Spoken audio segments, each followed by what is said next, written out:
He preyed on prostitutes and those on the edge of society. In the eyes of a girl in the street, he looks like an elderly gentleman who could be your grandfather. His victims were strangled and mutilated. His crimes confounded the police. Every time you don't get them, every day it goes by, somebody else could be dead. He terrorized an entire city. Not a whole lot of people got a whole lot of sleep at that time. And tore families apart. He took something precious away from every single one of us. This is the story of one of the most fearsome serial killers America has ever seen. This is a guy who's not crazy, he's just bad.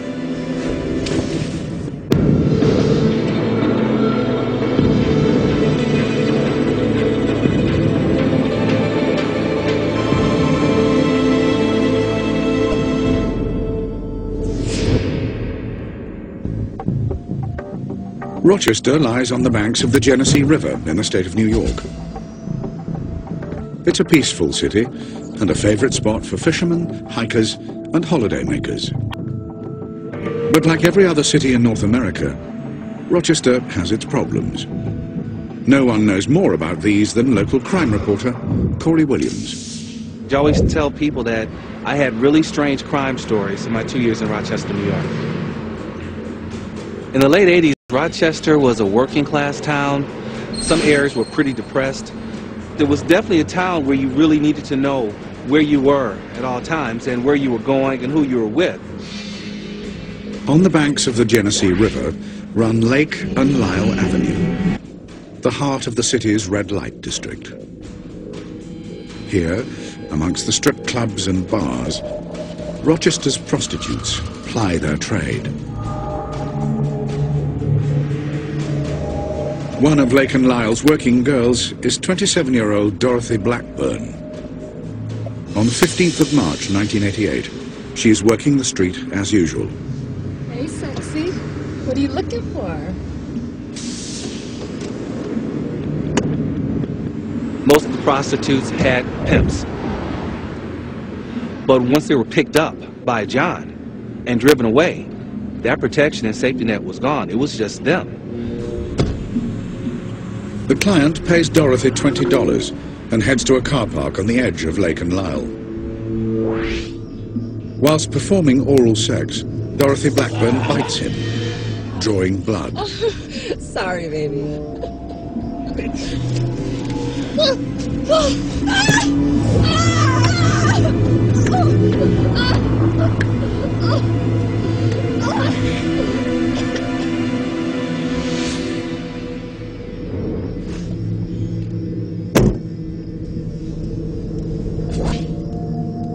With Dorothy Blackburn drifting in and out of consciousness, her attacker heads to the secluded countryside by the Genesee River. People who live and do their things in the street, they do feel invincible. I can take care of myself. I'm tough. You're not so tough when there's someone who's bigger than you or someone has to drop on you. When you have somebody whose hands are around your neck, or if they have you trapped in a car or in a wooded area where you can't scream for help.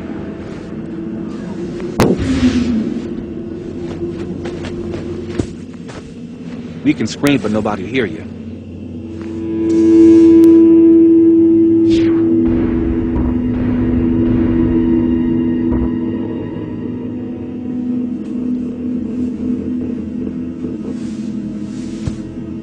The killer dumps Dorothy's body in an isolated creek.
When her body is discovered a week later, there are no forensic clues and no evidence of sexual assault.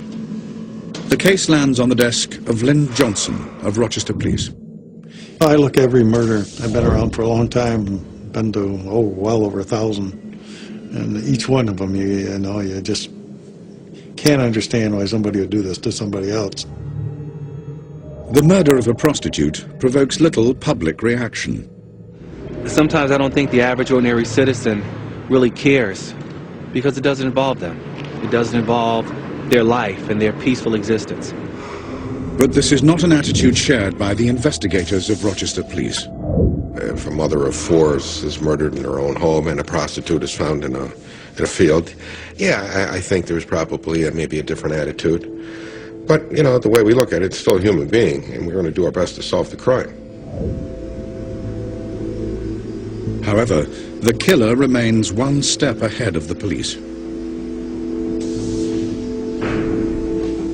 In September 1988, local resident Hector Maldonado is searching for deposit bottles by the banks of the Genesee River.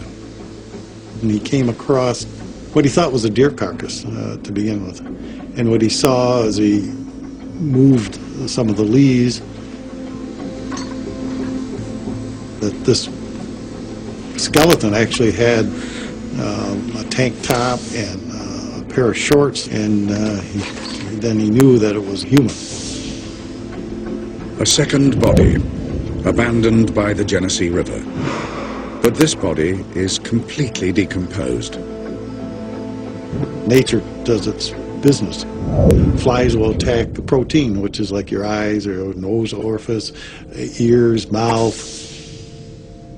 The police immediately try to work out the identity of this victim and how she died. There was no blunt force trauma, the skull was intact, there was no broken bones, there was no marks on the bones that would show that there was a knife wound on it or bullet wounds. So all the obvious things were eliminated. The police must identify the victim before they can solve the mystery of her death. Until they do, the killer is free to strike again.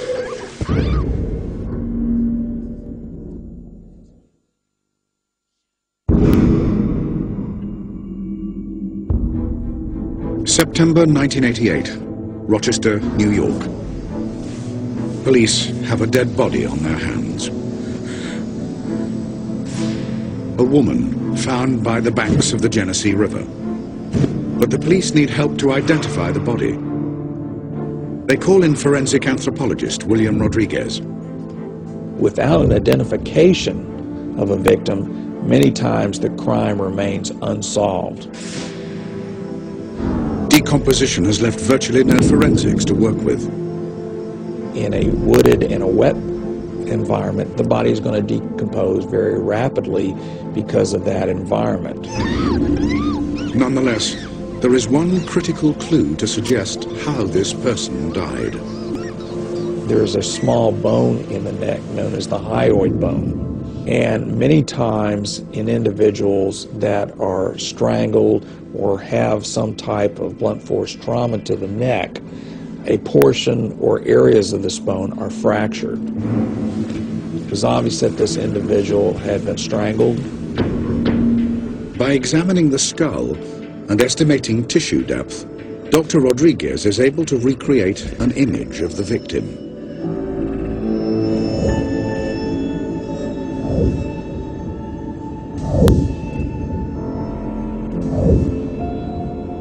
It is placed in the media, with television, newspapers, in hopes that someone will recognize this individual. Immediately, someone does. I believe it was the next day, the father calls and identifies his daughter. The remains belong to 27-year-old Anna Steffen, a mother of two.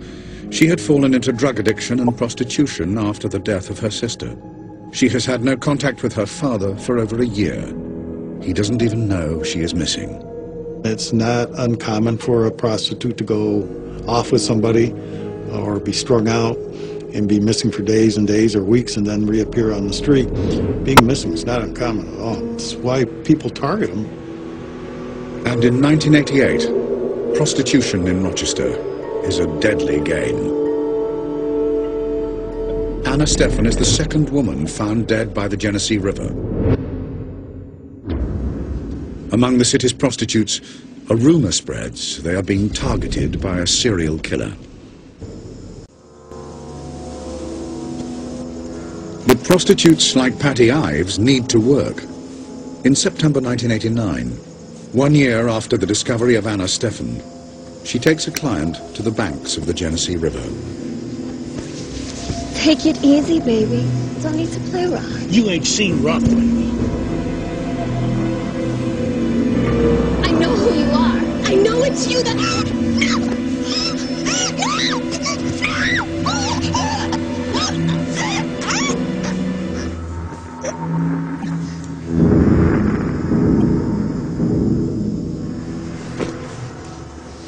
4 weeks later, the remains of Patty Ives are discovered by children playing nearby.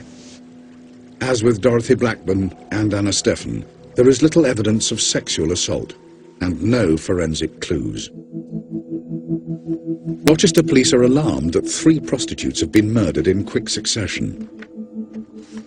We're thinking what's going on with all the prostitutes, because our numbers are a little higher than they were before.